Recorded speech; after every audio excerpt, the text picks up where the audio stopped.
आप जान के हैरान होंगे और उतनी ही हैरानी होगी जितनी मुझे हो रही है। भारत ने एक फैसला ले लिया कि वो अमेरिका को दवाएं नहीं भेजेगा। असली झटका अमेरिका को लगेगा, जहां लोगों को वही दवाएं 3 गुना कीमत पर खरीदनी पड़ेंगी। जिसको दुनिया की फार्मेसी कहा जाता है, अब मैन्युफैक्चरर्स इंटरेस्ट में चाइना को बीट कर रहा है।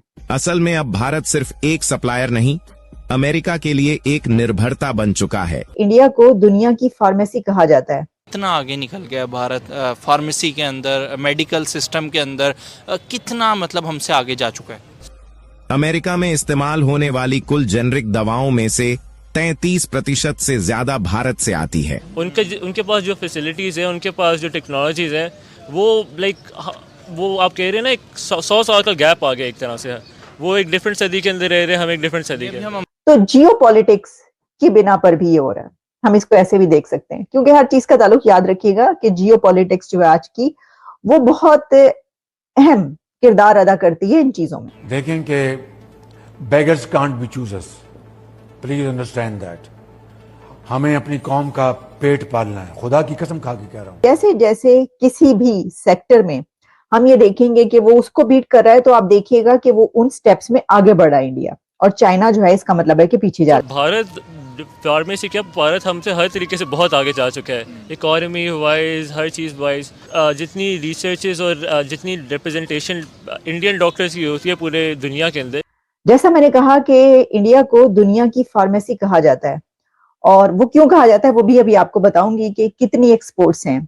लेकिन इस वक्त जो खबर आ रही है, जो कि रॉयटर्स पर पब्लिश होती है, और फिर आपको पता है कि खबर सबसे पहले रॉयटर्स से चलती है और फिर तमाम आउटलेट्स तक पहुंचती है, और रॉयटर्स की न्यूज जो इसीलिए सबसे ज्यादा क्रेडिबल कही जाती है। तो रॉयटर्स की न्यूज जो है वो ये है कि Indian medicine makers benefit from big pharma interest beyond China. और चाइना को बीट करने का या पीछे छोड़ने का ये ख्वाब अभी का नहीं है। ये जो इंडिया का एक टारगेट है, ये काफी अरसे का है। इस पे भी मैं आपको बताऊंगी कि ये कैसे ऐसा है।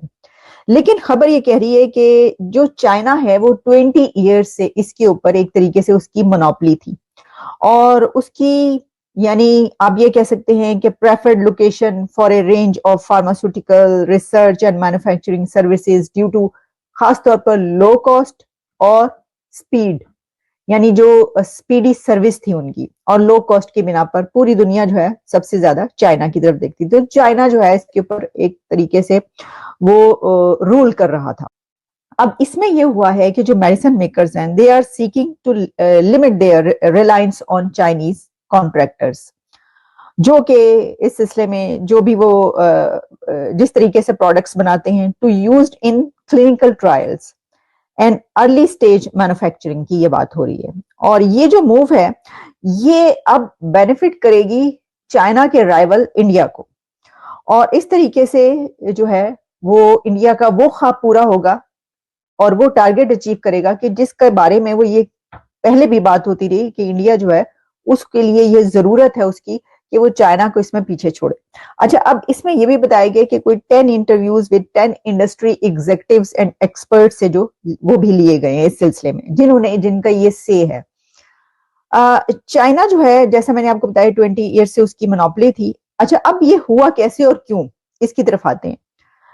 कहा ही जा रहा है कि हालांकि जो चाइना और अमेरिका है उसके जो रिलेशंस हैं उसमें ऊंच नीच आती रही और खराब भी रहे, लेकिन इसके बावजूद जो है, despite that, US China trade war जो है वो चलती रही, और उसमें ट्रंप एडमिनिस्ट्रेशन जो थी उस दौरान भी जो है वो सही चलता रहा, कोई इतनी ज्यादा वो नहीं आई थी। अच्छा, लेकिन फिर सप्लाई चेन जो है जिस तरीके से उसमें हमने देखा गैप आया, फिर जो कोविड के सिलसिले में वो सारा कुछ रहा, और फिर भी चाइना जो है वो सप्लाई देता रहा और वो करता रहा। लेकिन इंक्रीजिंग टेंशंस जो हैं बिटवीन चाइना एंड अमेरिका, तो उसके ऊपर जो वेस्टर्न गवर्नमेंट्स हैं वो ये कह रही हैं कि अपनी जो कंपनीज हैं उनको रिकमेंड किया उन्होंने कि जो सप्लाई चेन्स हैं उसके एक्सपोजर के लिए जो है वो अब चाइना एक, मतलब उसको रिस्क कह लें तो इससे डी रिस्क किया जाए अपने आप को, उससे जो है डी अटैच किया जाए और दूसरी तरफ देखा जाए चाइना से हटकर। तो दूसरी तरफ कौन है वो आप जानते हैं, दूसरी तरफ इंडिया ही है। तो इससे ये पता चलता है कि जो चाइना और अमेरिका के रिलेशंस हैं उनका भी इसमें बहुत ज्यादा ताल्लुक है, गहरा असर है, जिस बिना पर ये हो रहा है। तो जियो पॉलिटिक्स की बिना पर भी ये हो रहा है, हम इसको ऐसे भी देख सकते हैं, क्योंकि हर चीज का ताल्लुक, याद रखिएगा कि जियो पॉलिटिक्स जो है आज की, वो बहुत अहम किरदार अदा करती है इन चीजों में। और जो कंट्रीज, एक और बात इसमें वो ये कि अभी हम देख रहे हैं कि ये जो है ना, ये स्टेप्स हैं।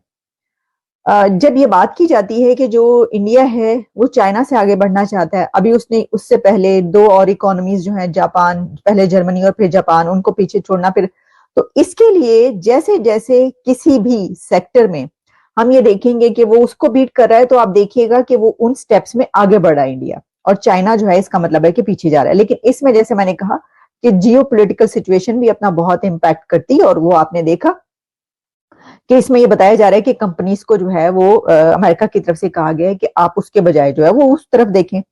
और फिर ये है कि और भी इसमें कुछ काफी जो डिटेल्स हैं वो आई हैं, लेकिन अब मैं आपको लेकर चलती हूँ उस तरफ जो मैंने कहा। मैंने आपको ये बताया था कि इंडिया है वो पहले से ये समझता है कि उसको जो है वो ऐसा करना चाहिए, क्योंकि मैं देख रही थी कि इसमें ये आया हुआ है, जैसे कि CNBC में पब्लिश हुआ, और भी कई जगहों पर जो है वो इस तरह के तमाम जो सर्वे हैं वो आते रहे। 2022 में जो है वो कहा जा रहा था कि India wants to be the pharmacy of the world, but